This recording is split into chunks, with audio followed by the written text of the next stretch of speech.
வணக்கம்.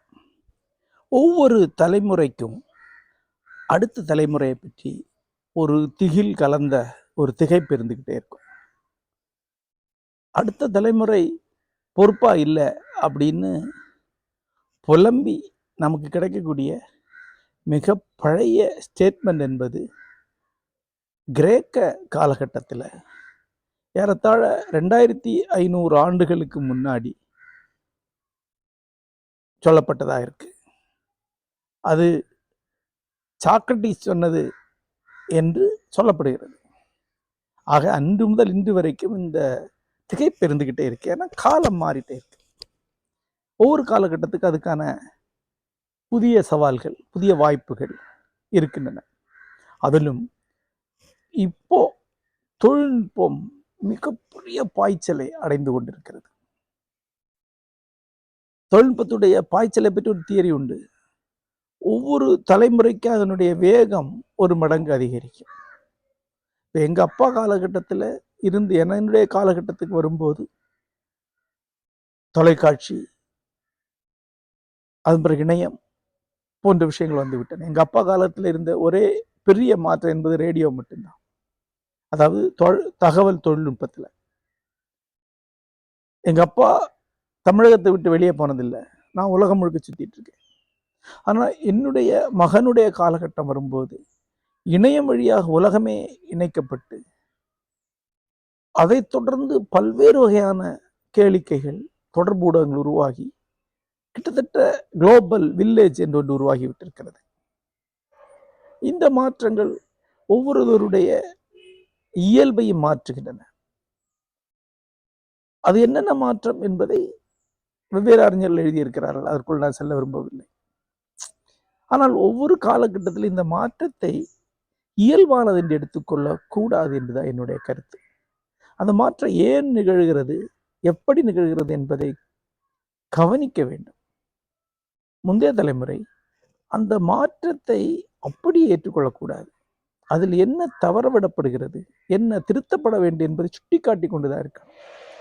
இந்த மாற்றம் நிகழும் போது என்ன இழக்கப்படுகிறதோ அது அப்படியே வேறொரு வகையில் ஈடு செய்யப்பட வேண்டும்.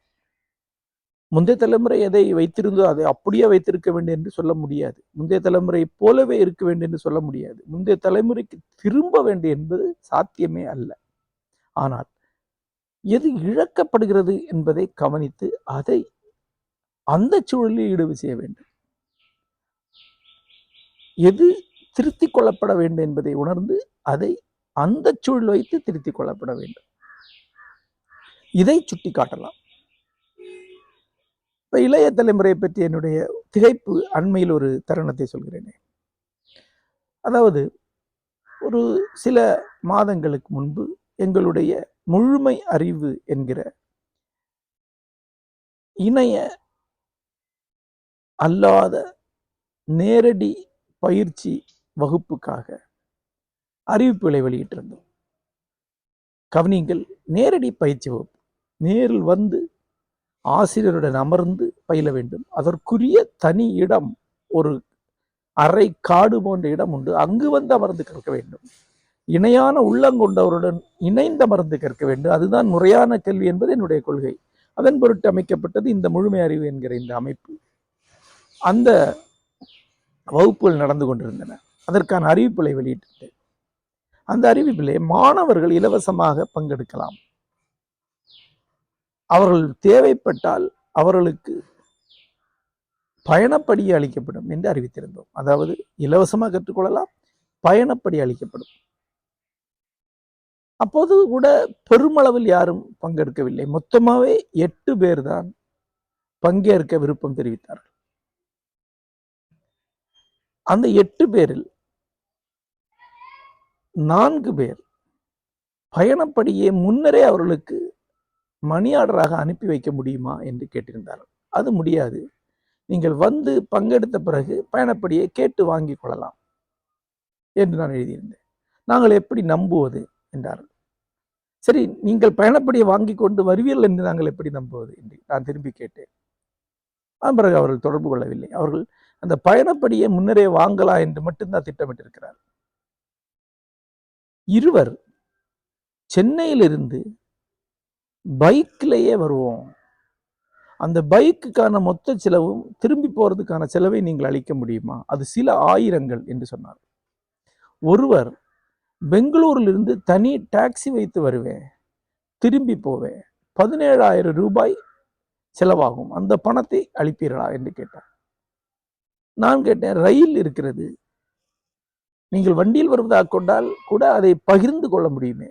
இல்லை, நான் எங்கு போனாலும் தனி டாக்ஸியில் தான் போவேன் என்று சொன்னார். ஒருவர் சுவாரஸ்யமாக டெல்லியிலிருந்து விமானத்தில் பயணப்படி தர முடியுமா என்று கேட்டார். இல்லை, இதெல்லாம் எங்களால் சாத்தியமே அல்ல என்று பதிலளித்தோம். அதில் ஒருவர் சொன்னார், நான் என்னுடைய லக்ஸுரியை கொஞ்சம் கூட குறைத்துக் கொள்ள மாட்டேன். நான் அவர்கிட்ட கேட்டேன், நீங்க என்ன பணியாற்றுகிறீர்கள்? நான் கணிப்பொறித்துறையில பணியாற்றுகிறேன். கணிப்பொறித்துறை மேலாளராகவோ நிர்வாகியாகவோ பணியாற்றுகிறீர்களா என்று கேட்டேன். இல்ல, கணிப்பொறி நிரல் எழுதக்கூடியவன் தான். என்னுடைய சௌகரியங்களை குறைத்துக் கொள்ள முடியாது என்பதனாலேயே நான் எங்குமே செல்வதில்லை, நீங்கள் பயணப்படி அளிப்பதனால் வசதியா வந்து செல்லலாமே என்று கேட்டேன் என்றார். என்ன சொல்வது? ஆனா மிக சுவாரஸ்யமானது 2 பேர் சொன்னதுதான். இருவரும் கோயம்புத்தூரை சேர்ந்தவர்கள், மாணவர்கள். அந்த மாணவர்கள் இதில் தங்கி பயில்வதற்கு வருவதற்கு விருப்பம் தெரிவித்தார்கள். சரி, வருக என்று எழுதினேன். பயணப்படி தருவீர்களா என்று கேட்டார். கண்டிப்பாக தருவோம், தங்குமிடவும் உணவும் இலவசம், கூடவே கல்வியும் அளிக்கப்படும், நீங்கள் மாணவர்கள் என்பதனால் என்று எழுதினேன். பயணப்படி முன்னாடியே கிடைக்குமா என்று திரும்ப கேட்டார். இல்லை, அப்படி வழக்கம் இல்லை என்று சொன்னேன்.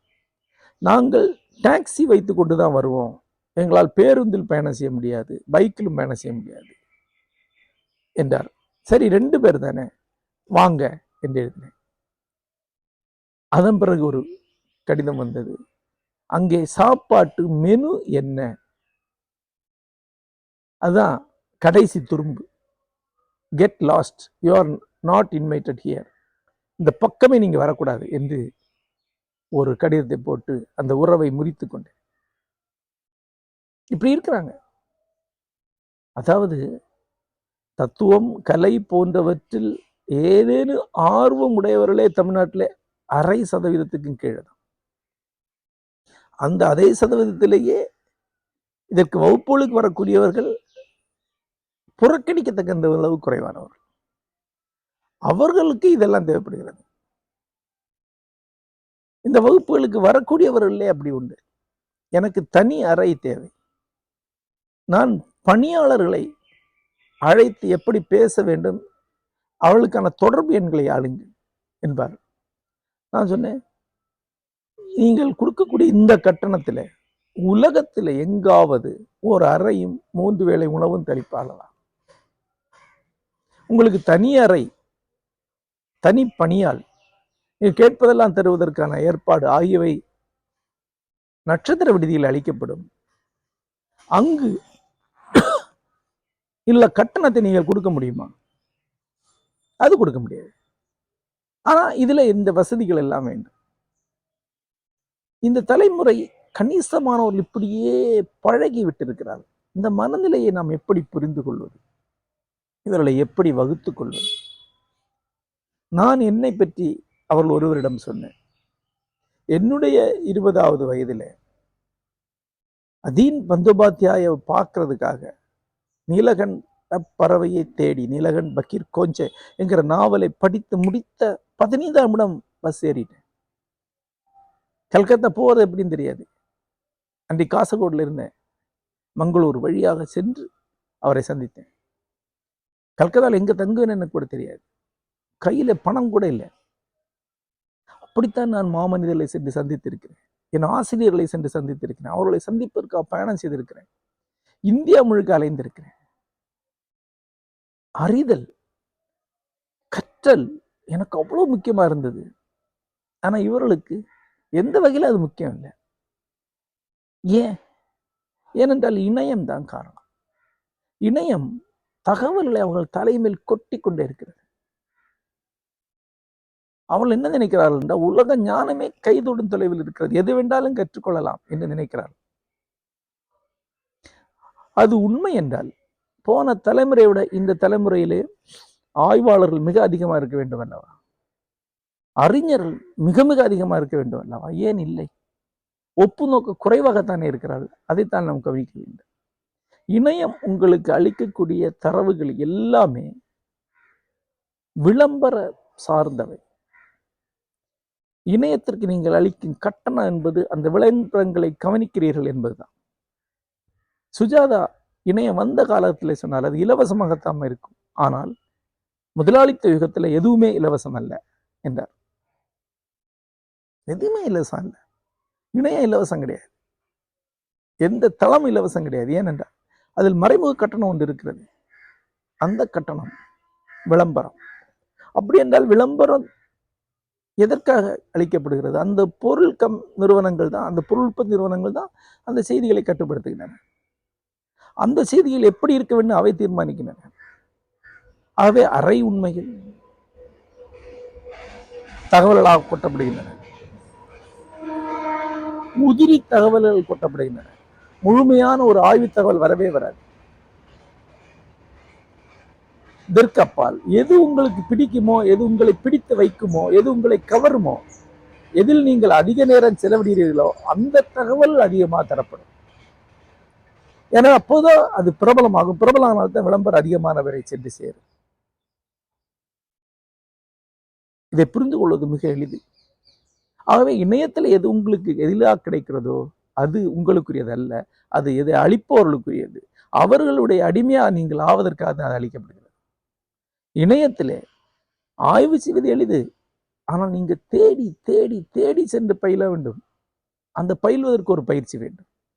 எப்படி தேடுவது, எதை தேடுவது, எங்கு தேடுவது என்பதற்கு ஒரு பயிற்சி வேண்டும். நீங்கள் ஏற்கனவே ஒரு அறிஞராக இல்லை என்றால், ஏற்கனவே நீங்கள் கற்கவில்லை என்றால், ஏற்கனவே உங்களுக்கு ஆசிரியர் இல்லை என்றால் உங்களால் இணையத்தை பயன்படுத்த முடியாது. இணையத்தில் உள்ள தகவல்களை எங்கோ கிடக்கும், முதலில் வரவே வராது. அதை தெரிந்து கொள்ள வேண்டும் என்றால் உங்களுக்கு அதற்கான சூழலும் பயிற்சியும் ஆசிரியரும் அமைய வேண்டும். அதைத்தான் நாங்கள் அளிக்கிறோம். ஆனா இந்த மேலோட்டமான தகவல்களையே புழங்கி புழங்கி அதுவே அறிவு என்று நினைத்துக் கொண்டிருக்கக்கூடிய ஒரு பெரிய தலைமுறை உருவாகிவிட்டது. அவர்களுக்கு எதிலுமே ஆர்வம் கிடையாது. அவர்களுடைய ஜீரண சக்தியை இந்த மிதமிஞ்சின உமியும் வைக்கோலும் சேர்ந்து அணைத்து விட்டிருக்கிறது. அவர்களால் எதையுமே உள்வாங்க முடியவில்லை. அவருடைய கவனம் நிலை கொள்ளக்கூடாது.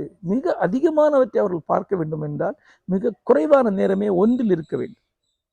இது விளம்பரதாரருடைய நோக்கம். ஆழ்ந்து நாள் கணக்கில் ஒன்றை கவனித்தார்கள் என்றால் அதனால் அவர்களுக்கு பயன் அல்ல. ஒரு நாளைக்கு 2000 வீடியோக்கள் ஒருவர் பார்த்தார் என்றால் தான் யூடியூபுக்கு லாபம். ஆகவே 5 நிமிடம் 10 நிமிடம் 15 நிமிடம் ஒன்று பார்க்க வைக்கிறது, 10 செகண்ட் பார்க்க வைக்கும். அப்படி ஒரு நாள் கணக்கில் நேரத்தை வீணடிக்கும் போது அவன் எந்த வகையிலும் கவனக்குவிப்பு இல்லாதவனாகிறான். அவனுக்கு எதையுமே புரிந்து கொள்ள முடியாது, எதையுமே ஆழ்ந்து உணர முடியாது. அப்படிப்பட்டவனை உருவாக்குவதற்காகத்தான் இணைய ஊடகம் இன்றைக்கு உள்ளது. இந்த சூழலில் பிறந்து வளர்ந்த ஒரு குழந்தைகளுக்கு அறிவின் மேல் எந்த வகையான ஞானத்தின் மேல் எந்த வகையான மதிப்பும் இல்லை. அது தன் வீட்டு தேடி வந்து தட்ட வேண்டியது இருக்கிறார்.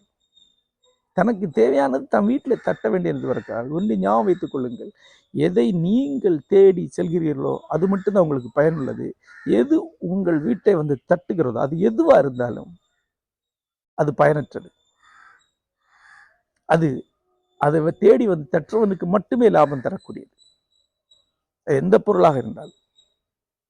நீங்கள் தேடி செல்கிறீர்களா, பயணப்பட்டு செல்கிறீர்களா, எதையாவது கொடுத்து அதை பெற்றுக்கொள்கிறீர்களா? அதுதான் உங்களுடைய அந்த அறிவை தான் நாங்கள் முழுமை அறிவு வழி அழிக்கிறோம். ஏனென்றால் இதுக்கு நீங்க கிளம்பி வரணும், பணம் அளிக்கணும், கூட உட்கார்ந்துருக்கணும். இந்த இலவசமாக மாணவர்களுக்கு அளிக்கிறோம் என்று சொன்னேனே, அதில் எனக்கு உடன்பாடு இல்லை. இலவசம் அளிக்கூடாது என்பது என்னுடைய கொள்கை. ஆனால் ஒரு நண்பர் அளித்து பார்ப்போமே என்ன நடக்கிறது என்று பார்ப்போம் என்றார். அப்படி செஞ்சு பார்த்த பிறகு புரிந்து கொண்டேன், இது சாத்தியமே கிடையாது. ஆகவே நிறுத்திவிட்டோம். அடுத்த தலைமுறை இழப்பது இதுதான், கவனத்தை, உழைப்பை, அறிவின் மீதான மதிப்பை. இன்றைய சூழலில் அதை எப்படி தக்க வைத்துக் கொள்வது என்பதுதான் நாம் ஒவ்வொருவரும் கற்றுக்கொள்ள வேண்டும். எப்படி அறிவின் மீதான மதிப்பை நாம் ஈட்டிக்கொள்வது. எவ்வளவு தூரம் தகவல் வந்து கொட்டினாலும் மெய்யான அறிவின் மீதான மெய்யான மதிப்பை எப்படி தக்க வைத்துக் கொள்வது, அதை நோக்கி நாம் எப்படி செல்வது, ஒருபோதும் அந்த பசியை அடங்காமல் வைத்துக் கொள்வது எப்படி, அது நாம் கற்றுக்கொள்ள வேண்டும். அதுதான் இளைஞர்கள் திரும்ப திரும்ப சொல்லிக் கொண்டிருக்கிறேன். நன்றி.